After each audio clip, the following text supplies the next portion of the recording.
General, thank you for your talk. I've got two questions, if I may.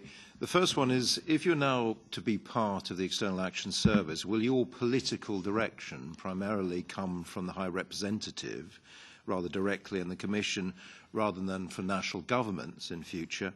The second point is, you made the point about budget cuts forcing national governments to cooperate more, and you used the Anglo-French example, this pact, this treaty that was signed recently. I'm afraid I'm totally against it. I think that is a complete betrayal of our national sovereignty, the Anglo-French pact. I'm not anti-French. I'm very happy with procurement, like the Jaguar jets, the Puma helicopter, have been excellent military procurement projects. But this really is a step too far. And actually, I think it will signal the end of the special relationship with the United States, because in reality, the United States does not trust the French. And they made the point about stealth technology for the new aircraft carriers. They will not share that stealth technology with us if we're too close to the French.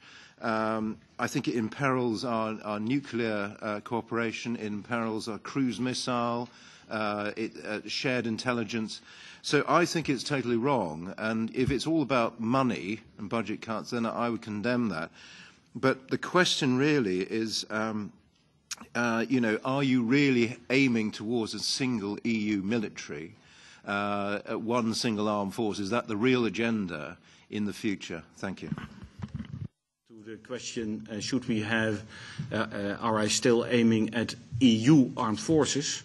Well, then you run the risk you build capacities which you will never use. So that is certainly not the aim. The aim is to have member states create capacities which member states decide to offer yes or no. And if member states decide to do a mission, I always hope they also give me the capacities to do the operation. But if the EU cannot come to a decision, but another international forum comes to a decision to do so, let's use that forum if those member states think it is useful. And therefore, I think the A400M is a good example. The EATC is a very good example, the coordination. And I see the British-French cooperation in the same view. My question would be, what's better, no capacity or a common capacity? And if your answer would be, I want my own capacity, so I want to pay it for myself, that would be great. But that would not solve the economic problem in the UK. So I think the good news is the UK, and that is for all member states. And I wonder why in the UK some people are upset about it and see it concerning a non-European. I mean, were you upset about the Dutch-German cooperation in their common headquarters?